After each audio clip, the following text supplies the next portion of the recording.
அரசு நலத்திட்ட உதவிகள் வழங்கும் விழாவில் வீட்டுமனை பட்டா, புதிய அடுக்குமாடி குடியிருப்புகள் பெற்ற பயனாளிகள் தமிழ்நாடு முதலமைச்சர் மு.க.ஸ்டாலினுக்கு மனமார்ந்த நன்றிகளை தெரிவித்துள்ளனர். 30 வருஷமா பட்டா கிடைக்காம இருந்ததுக்கு இப்ப ஸ்டாலின் மூலமே எங்களுக்கு தர்றாங்க. ரொம்ப மகிழ்ச்சி, சந்தோஷமா இருக்கு. தந்ததுக்கு மிக்க நன்றி. 40 வருஷமா நான் அப்ளை பண்ணி கொடுக்கல. இப்போ இவங்க ஸ்டாலின் மூலியமா எங்களுக்கு நல்லா கிடைச்சிருக்குது. மிக்க நன்றி. வீட்டுக்கு குடிசை மாற்று வாரியத்திலிருந்து அப்ளை பண்ணியிருந்தோம். ஸ்டாலின் சார் கொடுத்துருக்காங்க. ரொம்ப திருப்தியா இருக்கு சார். வீட்டு இதுக்கு எழுதி போட்டிருந்தோம் குடிசை மாறி வாரியத்தில்.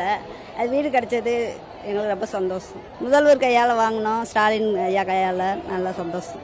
ஐயா மூலியமாக எங்களுக்கு நல்ல முறையில் ஒரு வீடு கிடச்சி இத்தனை நாள் வாடகைக்கு இருந்தோம். இப்போ வீடு கிடைக்குது, சந்தோஷமாக இருக்குது. நாங்கள் இத்தனை நாள் வாடகை வீட்டில் தான் இருந்தோம், திருமங்கலத்தில். இப்போ எங்களுக்கு அடுக்குமாடி வீடு சிஎம் சார் கையால் கிடைச்சது ரொம்ப சந்தோஷம். சொந்த வீடு கிடைச்சது. வாடகை வீட்டில் குடியிருக்கேன், கூலி வேலை தான் பார்க்குறேன். ஏதோ எழுதி போட்டேன், சாலை முடிஞ்சதில் இந்த வீடு கிடச்சிச்சு.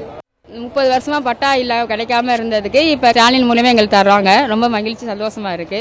தந்ததுக்கு மிக்க நன்றி. 40 வருஷமா நான் அப்ளை பண்ணி கொடுக்கல. இப்போ இவங்க ஸ்டாலின் மூலியமாக எங்களுக்கு நல்லா கிடைச்சிருக்குது. மிக்க நன்றி. வீட்டுக்கு குடிசை மாற்று வாரியத்திலிருந்து அப்ளை பண்ணியிருந்தோம். ஸ்டாலின் சார் கொடுத்துருக்காங்க. ரொம்ப திருப்தியா இருக்கு சார். வீட்டு இதுக்கு எழுதி போட்டிருந்தோம் குடிசை மாறி வாரியத்தில். அது வீடு கிடைச்சது எங்களுக்கு ரொம்ப சந்தோஷம். முதல்வர் கையால் வாங்கினோம், ஸ்டாலின் ஐயா கையால் நல்லா சந்தோஷம். ஐயா மூலியமாக எங்களுக்கு நல்ல முறையில் ஒரு வீடு கிடச்சி இத்தனை நாள் வாடகைக்கு இருந்தோம்.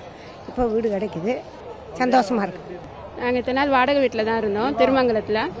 இப்போ எங்களுக்கு அடுக்குமாடி வீடு சிஎம் சார் கையால் கிடைச்சது ரொம்ப சந்தோஷம். சொந்த வீடு கிடைச்சது. வாடகை வீட்டில் குடியிருக்கேன், கூலி வேலை தான் பார்க்குறேன். ஏதோ எழுதி போட்டேன், சாலை முடிஞ்சதில் இந்த வீடு கிடச்சிச்சு.